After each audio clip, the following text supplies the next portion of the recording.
Hi Gemini! Welcome po sa ating channel. At ito ang inyong Daily Gabay Tarot reading for August 20, 2024. Please be reminded kung nag-resonate kayo, comment down. Kung hindi kayo nag-resonate, ibigay niyo po sa iba kasi general reading po ito. This is for you Gemini ngayong August 20, 2024.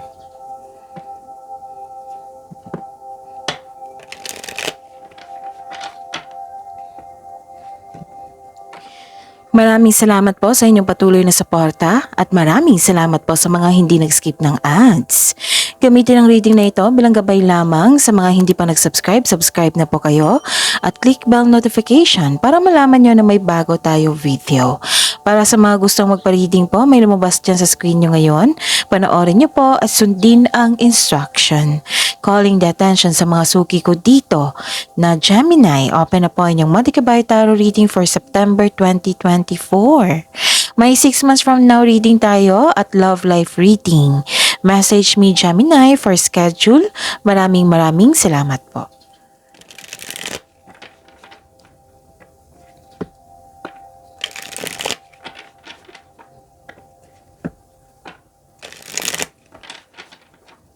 Para po ito sa inyo Gemini ngayong August 20, 2024.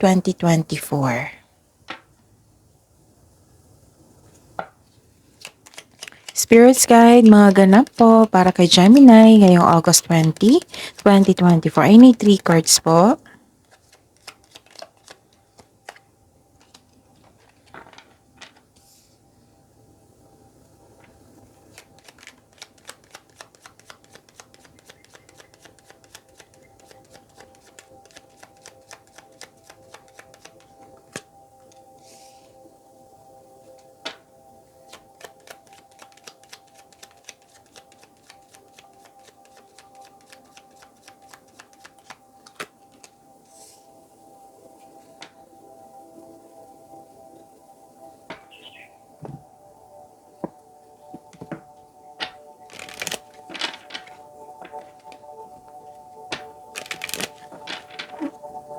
Spirits Guides, Angels, Archangels, Guardian Angels. Mensahe niyo po para kay Gemini ngayong August 20, 2024.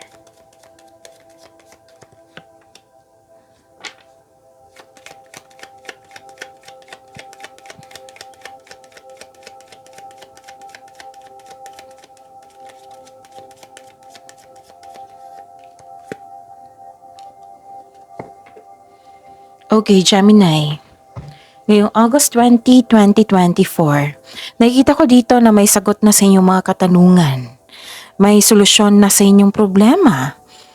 Kung gumawa kayo ng passcode or password ngayon, isulat nyo sa mini notebook nyo para matandaan nyo po. May nakita ko ditong desisyon po. Pwedeng regarding ito sa passion mo. Oo. At nakita ko dito na happy ka kasi nagkaroon ng positive outcome. May success po, Gemini. So, claim nyo ito. Success. Kaya nga nakita ko dito yung joy and happiness. May positive outcome rin po. So, you're happy here. So, yun. Claim nyo na, Gemini. And may reminder lang po yung card nyo po, Gemini, na iwasan sanang magalit ngayon. Okay? Kasi ang ganda-ganda ng blessings na na-receive nyo. So, ang mensahe, ano po? Sabi po ni Archangel Raguel, everything is how it needs to be right now. Look past the illusion and see underlying order. Okay? So, yun. And comfort. Sabi po ni Archangel Azrael, I am with you in your time of need, helping your heart to heal. Yun, yung sabi ko sa inyo na yung reminder ng card na sana iiwasan pong magalit ngayon. Focus tayo sa success na binigay sa iyo na may positive outcome. Siyempre, we are here para magkaroon ng peace of mind. And sunod na yan yung happiness, joy, success. Kasi yung pinaka-priority natin dito is peace of mind, right? So, focus tayo sa nagbibigay ng happiness sa iyo, which is yung success, yung nabigyan ng solusyon yung problema, may sagot na sa inyong mga katanungan. Kung napanghinaan kayo ngayon, kung pagod kayo ngayon, nagpadala po ng blessing si Archangel Azrael. I am with you in your time of need, helping your heart to heal. Okay? Pagbalanse po ay kailangan sa emotion ngayon. Kaya nga nakikiusap yung card nyo dito na kung pwede po hindi magalit ngayon. Focus tayo ha sa positive energy. Spirits Guide, ano po yung energy ni Gemini ngayong August 20, 2024?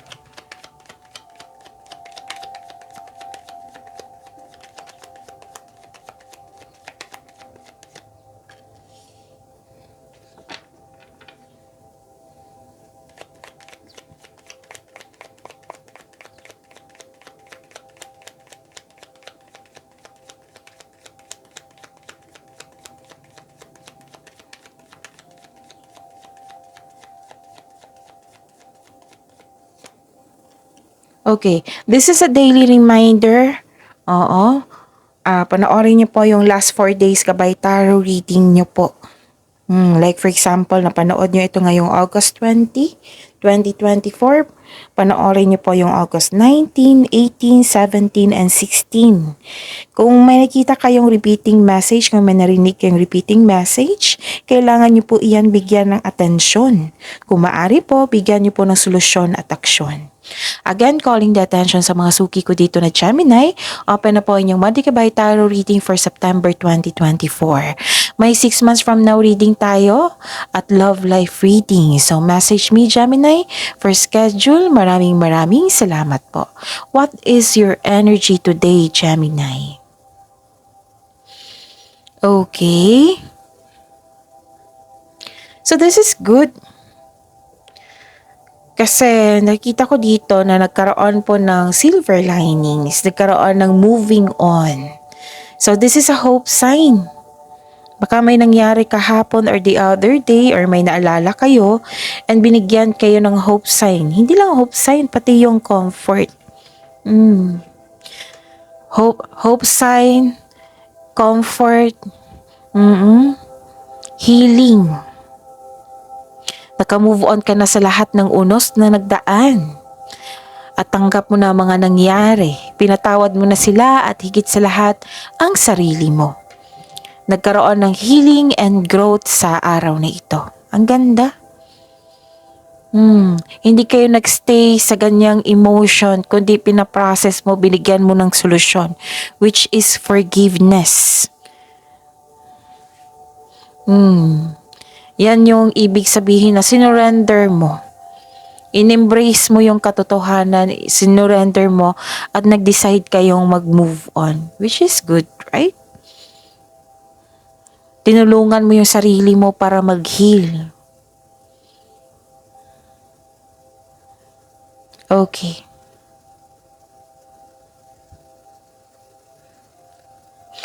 Kung nagkaroon po ng delay po, habaan ng pasensya kasi may dahilan yan.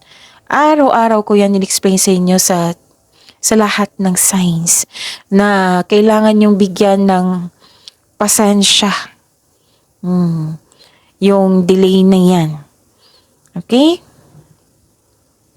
Some of you nakatanggap ng opportunity pero hindi tinanggap dahil sa meron kang dahilan. Uncomfortable ka sa changes sa iyong life ngayon. And I believe Gemini, kasi strength nyo ang adaptation. Madali kayong mag-adapt kasi matalino kayo. Observer kayo. Kaya I believe, yun, easy lang to sa iyo. Kaya nga, nag-decide ka ditong mag-move forward eh. Naintindihan mo lahat. Tanggap mo. Baka na-disappoint ka kasi dumating yung opportunity ngayon na hindi mo na kailangan. You're moving from a painful cycle to happiness. Ito yung lumabas dito. So, embrace new situation. Kasi itong new situation mo is magdadala ito ng growth sa iyo. Sabi nga ni Archangel Ragal dito, everything is how it needs to be right now. Nakatadhana to. Okay, kung delay man ito, kailangan tintindihin, baka may dahilan yan. Yung parati kong example sa inyo, kasi iba-iba kayo ng experience sa buhay. O, like for example, pag uwi ng isang tao, tapos nagkaroon ng delay, kasi masama ang panahon. Hindi naman pwede pilitin natin, di ba? So, intindihin. Which is ginawa mo naman. Basta sikapin nyo talaga na wag mainis, mainip, ma-disappoint. Pagandahin nyo yung yung ginawa mo dito pagandahin nyo yung energy flow nyo. Kasi ang ganda-ganda ng blessings na binigay sa iyo. Okay, success, solution sa problema, ganda niyan. Spirits guide, career and money po. Ganap sa career and money ni Gemini ngayong August 20, 2024. And the clarification of this card po.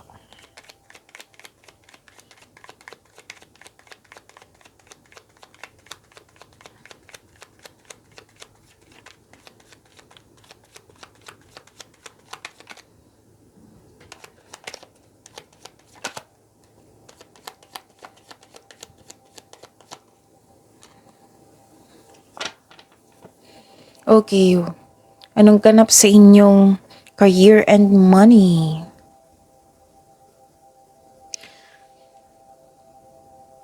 Ito yung sabi ko kanina sa inyo na reminder. 3 card na po nag-remind dito na iwasan talaga na mainit ang ulo kasi may delay. Delay sa hinihintay mong mensahe, delay sa travel, or disconnection sa isang tao. Okay? The other day pa ito, disconnection. So, that is a repeating message. Kailangan nyo sanang bigyan ng attention yan. Kung pwede, solusyon po. Pero hindi ito ang sign na mag-give up ka ha. Kasi maraming parating sa iyo na blessings. And I believe, na-receive nyo na ito. Itong binigay na blessings sa inyo na nabasa ko dito. Yung positive outcome, success. Tapos mag-ingat lang po kayo sa isang taong manluloko. Okay? Kasi kung, like for example, negosyante ka, mainit ang ulo mo. So, iba yung flow ng energy niyan. So, kung gusto nyong mas maging maunlad yung negosyo nyo, iwasan talagang magalit, mainit ang ulo, mainip. Yung makikita ng ibang tao na iba yung energy mo. Wag sana, pilitin nyo na positive affirmation. Kung kailangan niya ng meditation, baka pagod kayo, pagod sa kakaisip, pagod sa trabaho. Actually, kung na-overcome nyo ito, kung maging balanse, kasi kailangan nagpabalanse dito mabalanse inyong emotion, mabilis na umulad ang inyong career, lalo na yung negosyo mo. At makinig sa inyong intuition. Kasi ito yung magsasabi, ano yung susunod na hakbang patungo sa tagumpay. Actually, sikapin nyo talagang ma-overcome ito. Kasi may nakita talaga akong hindi lang sa pag-unlad, kundi may exciting opportunity or exciting project na magpapasigla sa'yo. Yun. So, ang ganda ng parating. So, kailangan yung ma-overcome yun ha. Kung pwede po, huwag mainit ang ulo. Huwag niyong hayaan. Kung masasabi mo yan kung pagod ka sa kakaisip, pagod. Nakakapagod ang overthinking ha. Hindi lang sa trabaho. So, pahinga muna. Para hindi maapektuhan yung career and money mo. Kasi you attract money din, di ba? So, kung mag-attract ka, diba? Sabi ko yan parati sa inyo na attract positivity para lalapit to sa iyo. Okay.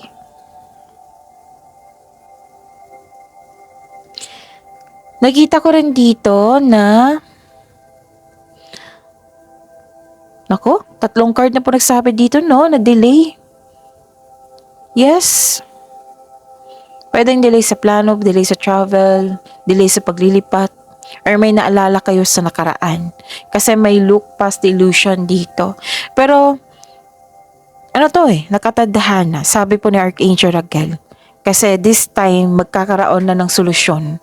Magkakaroon ng sagot sa inyong mga katanungan. Kaya nga, sinisend kayo ng blessings ng comfort dito ni Archangel Azrael. Kasi pinaprocess mo yung emotions mo Okay? Kaya ang energy nyo dito, at the end of the day, nag-decide kang mag-move on. And after nyan, dyan mo na matatanggap yung mga solusyon, yung mga positive outcome, yung success na magiging happy ka. Okay? Kasi after nito, magkakaroon to ng healing journey. You are embarking on a healing journey. So that is the blessings. Kasi kusa ka dito nag-decide. So kung nag-overthink kayo stop overthinking. Hindi yan nakakabuti sa inyo. Spirits Guide, Love Life, Self-Love, Partnership, and Romance ni Gemini ngayong August 20, 2024.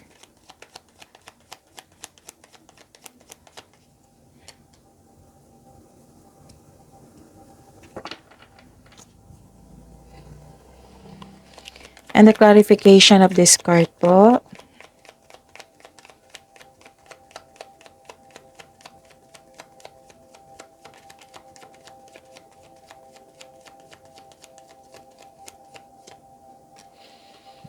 Maraming salamat po sa patuloy na tiwala sa suporta sa ating channel at maraming salamat din po sa mga hindi nag-skip ng ads.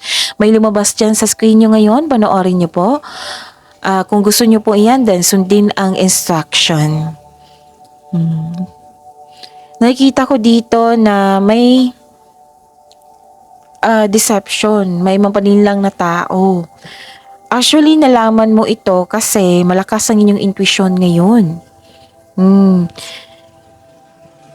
Sa mga may relasyon sa buhay mag-asawa, may sikretong mabubulgar po at nagkaroon kayo ng honest conversation. Sa mga single, maaring may malalaman kang sikreto mula sa isang tao or sa isa yung maniligaw.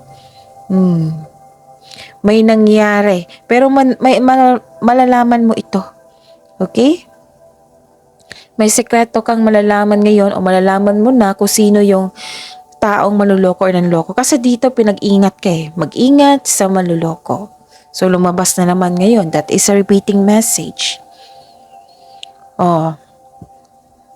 Sabi po ng card nyo dito, nakiusap yung card nyo po na magpahinga kayo. Kasi ang init is init ng ulo. Hindi lang yan dahil sa delay or sa mga pangyari, kundi sa kaka-overthink, kundi sa sobrang trabaho. Kaya instead kayo mag-focus sa negativity, focus tayo dito on taking a rest, magnilay-nilay, magpahinga. Diyan tayo mag-focus kasi magkakaroon ng healing dyan So dito tayo sa nakakabuti sa iyo. Diba, Gemini? Kung maaari, iwasan mo itong away na ito. Okay? Kasi wala namang away. Okay. Maari, kung mainit ang ulo mo, maaring may ganap na away, argument, kasi may nakita naman akong argument dito. Kung nagpropokto ito ng away, iwas muna. Kasi kunin pa natin to itong positive outcome na ito, itong success na ito, itong kasagutan sa inyong mga tanong. Kasagutan sa mga tanong, sekreto din yan, clarity. Nalaman mo talaga. Instead na mag-away, tama tong ginawa mo dito na magkaroon ng honest conversation. What is the purpose of conversation kung away lang puro? Kung gusto magkabate, kung magiging honest ka sa sarili mo, gusto ko kami maging maayos, then maging honest ka para makipag-cooperate yung kausap mo. Pero kung hindi talaga, then pahinga muna. And most of all, pray. I-pray nyo kay God. Hingi kayo ng divine assistance para magawa mo yung mga dapat gawin. Okay? So, yun.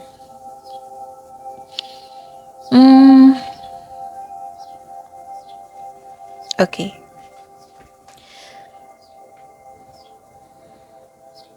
May ilan sa inyo kakapasok lang ng relasyon. At may ilan sa inyo magta-travel for a romantic trip. Baka ito yung nainip kayo. Oo, baka ito yung nainip kayo kasi nagkaroon ng delay sa travel or sa paglilipat. Kaya instead na magalit or mainis o ano ba yung negativity na yan, focus tayo dito sa blessings sa parating sa inyo.